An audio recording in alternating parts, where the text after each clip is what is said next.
हुए प्रश्न पत्र को कि कैसे क्वेश्चन आए थे। डियर स्टूडेंट्स, मैं आपको बताना चाहूंगा कि पिछले बार जो पेपर हुआ था वो काफी अच्छा पेपर था। पहला क्वेश्चन है कि what was the name of Deendayal Upadhyay mother, यानी दीनदयाल उपाध्याय जी की माता का क्या नाम था। और आप देख सकते हैं कि आप अपने स्क्रीन पे एक बार देख पा रहे होंगे कि हमारे पास 4 ऑप्शंस हैं, दुर्गा देवी, राम प्यारी, राधा एंड कमला देवी। तो डियर स्टूडेंट्स, आपने इस पेपर की पढ़ाई अच्छे से की है, तो आप अपने मन में सही जवाब देखिए और मेरे साथ अपने सही जवाब को चेक करिए कि क्या था। तो पहले का राइट आंसर है इस बी। फर्स्ट क्वेश्चन का राइट आंसर है बी। डियर स्टूडेंट्स, तो आप बिल्कुल एश्योर हो जाए कि दीनदयाल उपाध्याय जी की माता का नाम राम प्यारी था। दूसरा क्वेश्चन पूछ रहा है पंडित दीनदयाल उपाध्याय जी का उपनाम क्या था। और जो 4 ऑप्शंस आपके स्क्रीन पे हैं डियर स्टूडेंट्स, दीनू, दया, दीना, देव। तो डियर स्टूडेंट्स, ये सबको आपको पता ही होगा इसका राइट आंसर है दीना।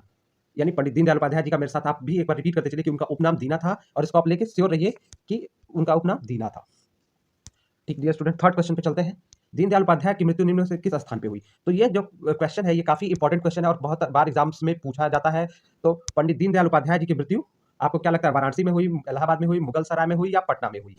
तो जी हाँ डियर स्टूडेंट्स, इसका राइट आंसर सी है, यानी मुगल सराय में हुई। पंडित दीनदयाल जी का निधन मुगल सराय में हुआ था। अगले क्वेश्चन की तरफ मूव करते हैं। राष्ट्र धर्म किस तरह की पत्रिका थी। क्वेश्चन को बहुत ध्यान से आपको स्टूडेंट्स कहना चाहूंगा कि आप क्वेश्चन को बहुत ध्यान से पढ़िएगा और फिर अपने आंसर्स को करिएगा। कभी कभी कंफ्यूजिंग प्रश्न आते हैं और हम जल्दीबाजी में प्रश्नों को सही ढंग से अध्ययन नहीं कर पाते हैं। तो अगला क्वेश्चन पे हम फोकस करते हैं और ये कैसे किस तरह की पत्रिका थी। तो डियर स्टूडेंट्स, आपको बता दूं कि ये एक तरह की मासिक पत्रिका थी। ये जो महीने में एक बार जो पत्रिका आती है उसको मासिक कहते हैं। साप्ताहिक पत्रिका कहने की बताने की आपको आवश्यकता नहीं कि हफ्ते में ये पत्रिका एक बार आती है। पाक्षिक जो 15 दिन का पक्ष होता है, पक्ष एक्चुअली वास्तव में 15 दिन के टेन्योर को पाक्षिक कहते हैं। तो 15 दिन का एक पक्ष और दूसरा पक्ष होता है 15 दिन का, और जो दोनों मिलकर एक महीने को बनाते हैं। और दैनिक को बताना चाहूंगा कि जो रोज आती है, जैसे न्यूज़पेपर हमारा हो गया, जैसे दैनिक जागरण न्यूज़पेपर हो गया, हिंदुस्तान हो गया, ये दैनिक न्यूज़पेपर है। ओके डियर स्टूडेंट्स, अगले क्वेश्चन की तरफ मूव करते हैं। अगला क्वेश्चन है पांचजन्य पत्रिका थी। तो आपको क्या लग रहा है, ये मासिक पत्रिका थी, पाक्षिक पत्रिका थी, साप्ताहिक थी या दैनिक थी। क्योंकि मैं आपको बता चुका हूँ कि मासिक क्या होती है, पाक्षिक क्या होती है, साप्ताहिक और दैनिक क्या होती है। तो ये किस तरह की पत्रिका थी, तो मैं आपको बताना चाहूंगा डियर स्टूडेंट, ये साप्ताहिक पत्रिका थी। ये कैसी पत्रिका थी, साप्ताहिक पत्रिका थी। अगले क्वेश्चन की तरफ मूव करते हैं। पंडित दीनदयाल अखिल भारतीय जनसंघ के महामंत्री कब बने। अगर आपने इनके जीवनी को अच्छे से पढ़ा है तो डियर स्टूडेंट्स आपको पता होना चाहिए कि दीनदयाल उपाध्याय जी महामंत्री अखिल भारतीय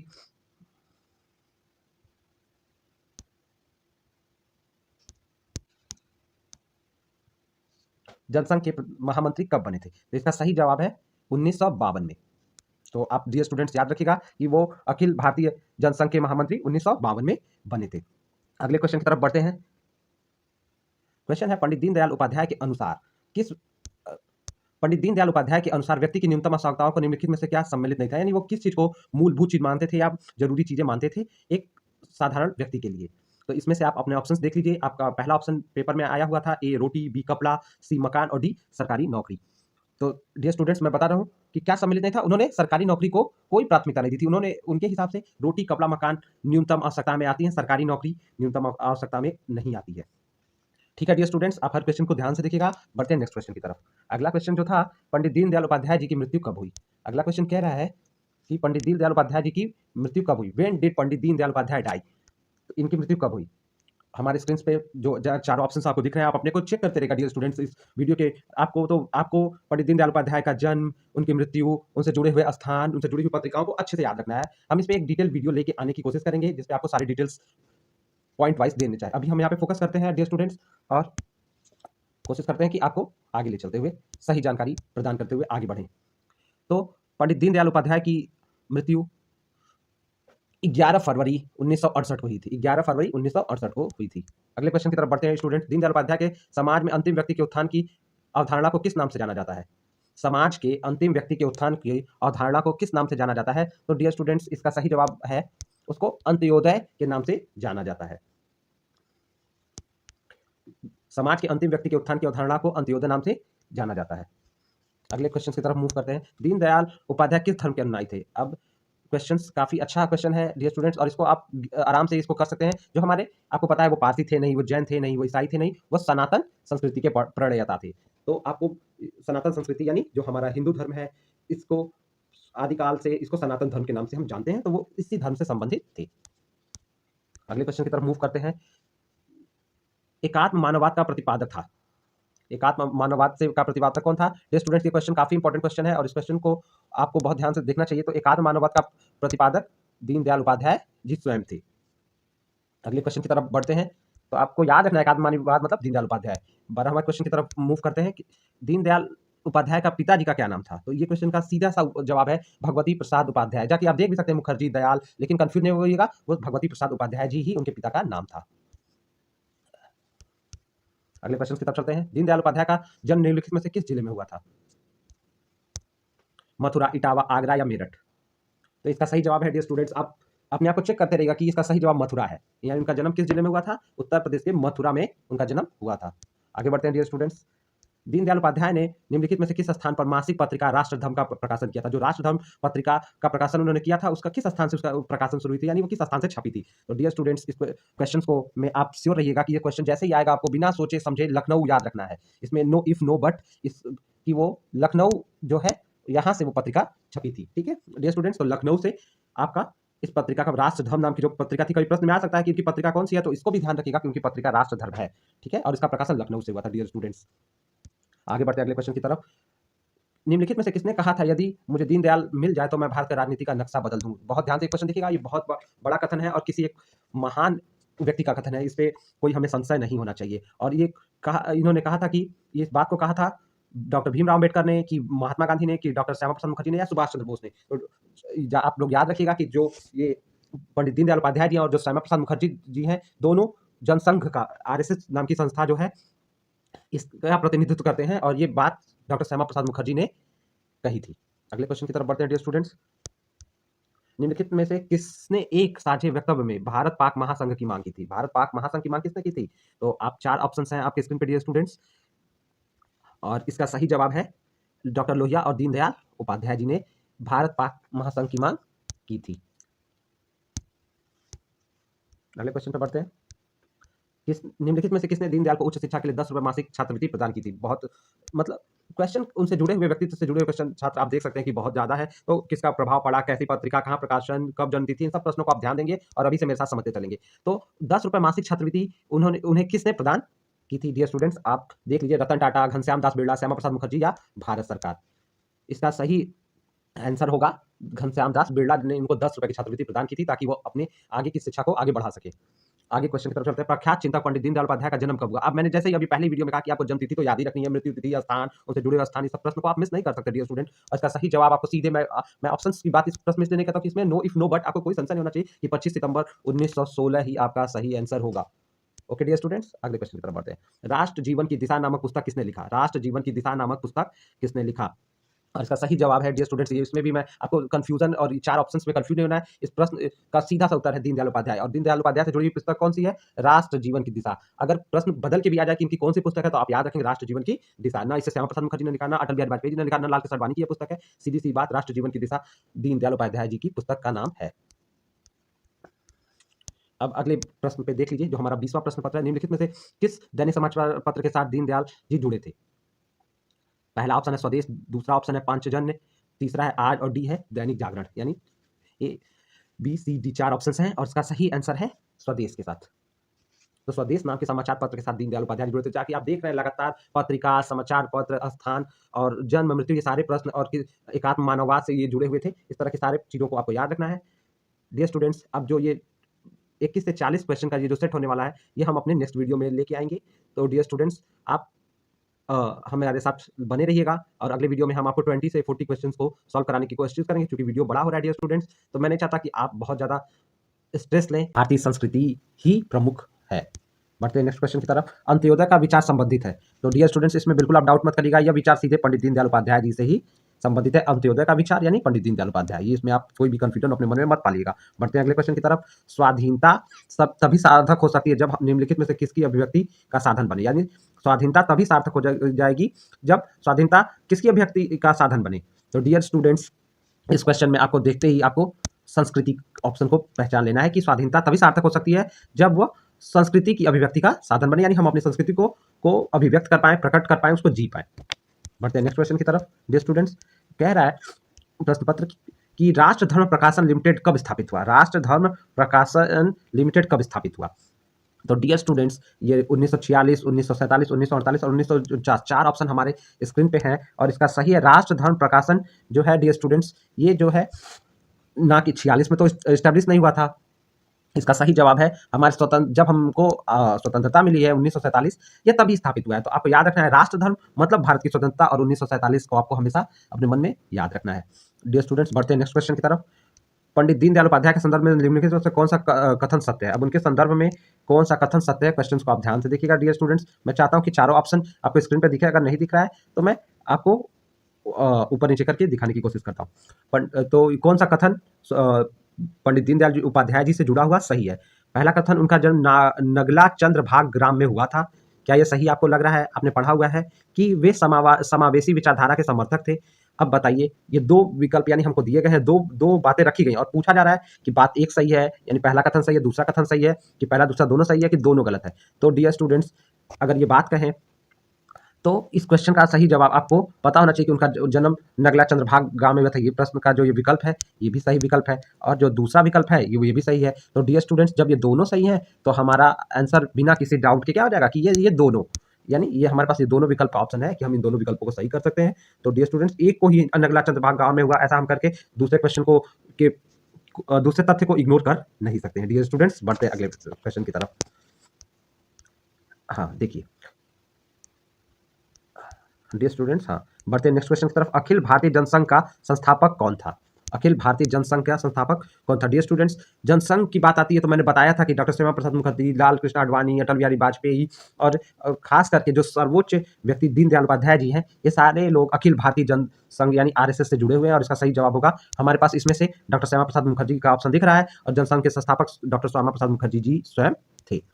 बढ़ते हैं नेक्स्ट क्वेश्चन की तरफ। पांचजन्य का प्रथम अंक, अब देखिए पांचजन्य का प्रथम अंक कब प्रकाशित हुआ था? यह एक समाचार पत्र की तरह एक पत्रिका थी और जो भी है डियर स्टूडेंट्स, तो इसका प्रकाशन की बात करें 14 जनवरी 1947, 14 जनवरी 1948, 14 जनवरी 14 फरवरी 1947 और 14 फरवरी 1948। तो डियर स्टूडेंट्स, इसका एग्जैक्टली प्रकाशन यानी सटीक ठीक ढंग से बताए तो ये 14 जनवरी का दिन था और 1948 ईस्वी थी। तो पंचजन्य का प्रथम अंक 14 जनवरी 1948। आपको 12 जनवरी तो याद ही होगी, यूथ डे है, युवा दिवस है, तो ठीक 2 दिन आगे याद रखिएगा। एक ट्रिक के लिए मैं बस बता दे रहा हूँ कि विवेकानंद के जन्म से 2 दिन आगे याद रखिएगा। पांचजन्य का प्रथम अंक 14 जनवरी 1948 में प्रकाशित हुआ। बढ़ते हैं अगले क्वेश्चन की तरफ डियर स्टूडेंट्स। पंचजन का प्रथम संपादक कौन था? देखिए अब ये आप सोचेंगे पंचजन्य क्यों बार बार पूछ ले रहा है, तो डियर स्टूडेंट्स इसका सीधा सा बात है कि इसके पूछने के पीछे तर्क यही है कि यह बहुत महत्वपूर्ण है और ये प्रश्न पत्र कहीं ना कहीं ये दीनदयाल उपाध्याय जी से जुड़ा हुआ है और या उनके चीजों पर प्रकाश डाल रहा है, तो भी हमारे प्रश्न पत्र में ये बार बार पंचजन्य का जिक्र आ रहा है। तो डियर स्टूडेंट्स, इसका सही जवाब दीनदयाल उपाध्याय जी नहीं होगा क्योंकि इसका संपादन अटल बिहारी वाजपेयी जो भारत के प्रधानमंत्री भी थे उन्होंने किया था और वही इसके प्रथम संपादक भी थे। बढ़ते हैं नेक्स्ट क्वेश्चन की तरफ। डियर स्टूडेंट्स, आप बस दीनदयाल उपाध्याय का नाम हर क्वेश्चन में देख के कंफ्यूज मत होइएगा, मेरे कहने का बस यही आशय है। बढ़ते हैं नेक्स्ट क्वेश्चन की तरफ। निम्नलिखित में से कौन राष्ट्र धर्म का संपादक था? अब देखिए ये क्वेश्चन बहुत इंपॉर्टेंट है कि राष्ट्र धर्म का संपादक कौन था। ये प्रथम संपादक की बात नहीं हो रही है, लेकिन यहाँ पे इन्होंने संपादक पूछा है और वो संपादक गोलवलकर जी, ये भी आरएसएस से जुड़े हुए प्रमुख हैं। बालमुकुंद पांडे, अटल बिहारी वाजपेयी या इनमें से कोई नहीं। और सही आंसर है डियर स्टूडेंट्स अटल बिहारी वाजपेयी जी। राष्ट्र धर्म यानी राष्ट्र धर्म की बात आएगी तो अटल बिहारी वाजपेयी। और अगर बात करें कि पंचजन्य के संपादक की, तो पंचजन्य का प्रथम संपादक बात आएगी तो अटल बिहारी वाजपेयी। इन दोनों प्रश्नों पे को आप बहुत अच्छे से तैयार कर लीजिएगा। मैं चाहूंगा डियर स्टूडेंट्स मेरे वीडियो की सहायता से आप सारे प्रश्नों को नोट कर लें। अगर आपको ये पीडीएफ पे चाहिए तो मैं इसको कोशिश करूंगा कि अपने टेलीग्राम में चैनल पे आपको मैं इसको डाल दूं ताकि आप मेरे, और इसका लिंक मेरे डिस्क्रिप्शन में होगा, आप उसको जाके वहां से डाउनलोड कर सकते हैं पूरे क्वेश्चन पेपर को। डियर स्टूडेंट्स, मेरा लक्ष्य है कि सारे बच्चों को कम से कम प्रीवियस ईयर पेपर अवेलेबल हो जाएं, उनको मेरे चैनल से जो भी न्यूज़ मिले ऑथेंटिक मिले और जो भी नॉलेज मिले उसका छात्र अपने जीवन में सदुपयोग कर पाएं। डियर स्टूडेंट्स, मैंने चैनल ये खास करके स्टूडेंट्स के लिए क्रिएट किया है, तो आपसे एक रिक्वेस्ट है कि आप चैनल को लाइक सब्सक्राइब करिएगा ताकि ये चैनल पे बताई जा रही इन्फॉर्मेशन आपके फ्रेंड्स, आपके सारे स्टूडेंट्स को मिले। मैं बस फ्रेंड्स की बात नहीं कर रहा हूँ, सारे स्टूडेंटों तक ठीक ढंग से पहुंचे। बढ़ते हैं बिना टाइम वेस्ट के नेक्स्ट क्वेश्चन की तरफ। कह रहा है तो बढ़ते हैं नेक्स्ट क्वेश्चन की तरफ।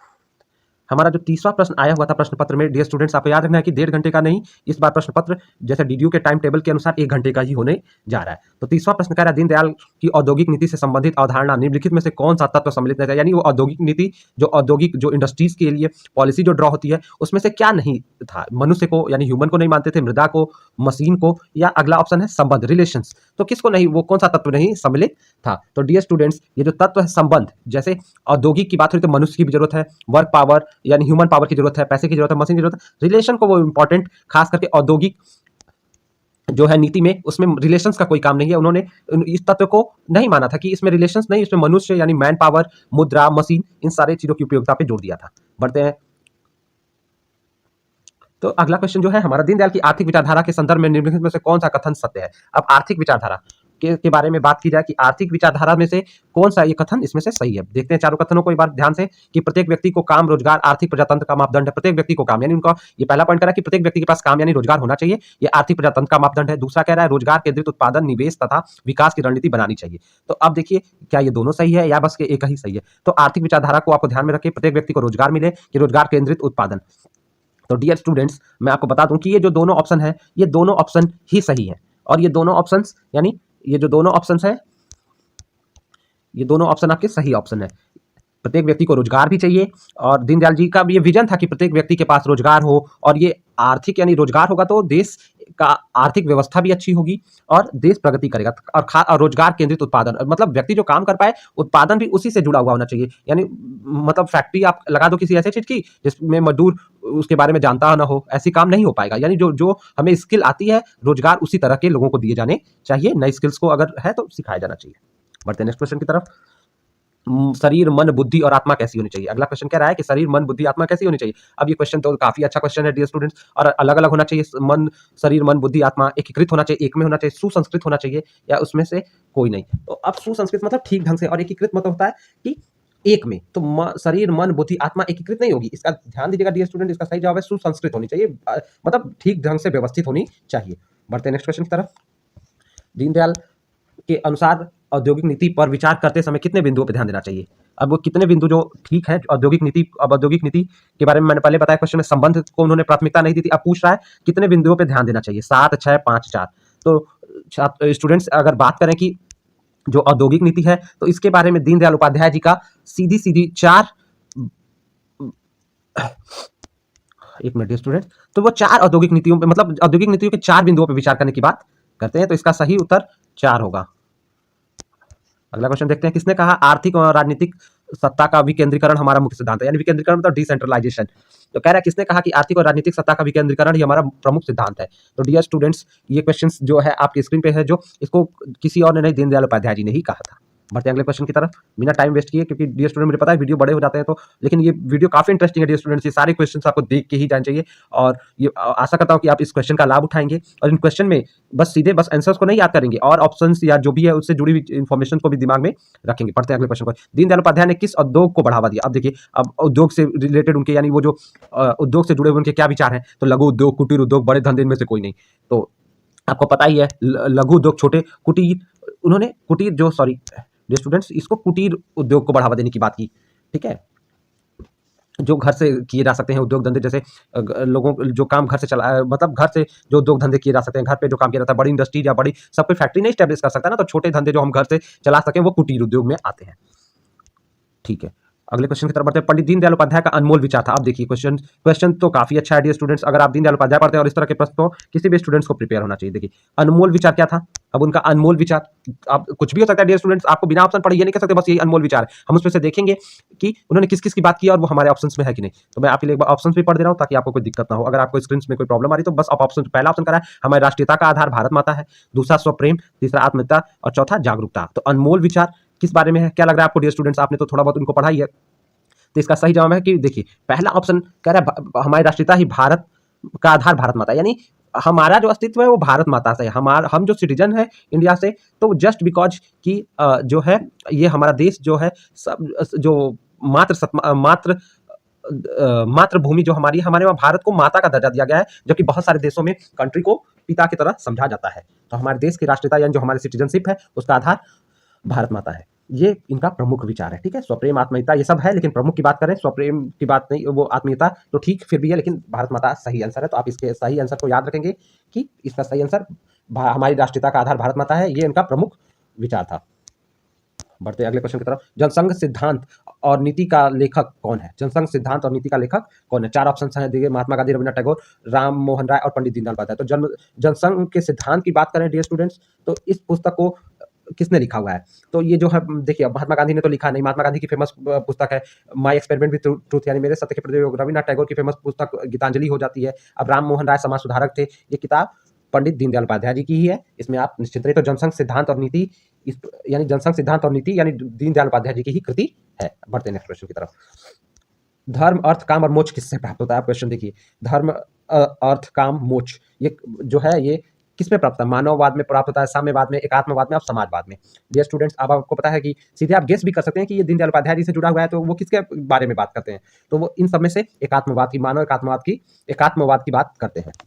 अगला क्वेश्चन देख लेते हैं। निम्नलिखित में कौन सम्राट चंद्रगुप्त, निम्नलिखित में से कौन सम्राट चंद्रगुप्त का लेखक था? इसमें से कौन था जो सम्राट चंद्रगुप्त नाम की ये पुस्तक है डियर स्टूडेंट। अब ये राजा का लेखक आप समझने पे, ये पुस्तक का लेखक कौन है? तो देखिए, सम्राट चंद्रगुप्त नामक पुस्तिका किसने लिखी है? तो डियर स्टूडेंट्स, आपको इसमें पंडित दीनदयाल उपाध्याय जी ने ही लिखा है।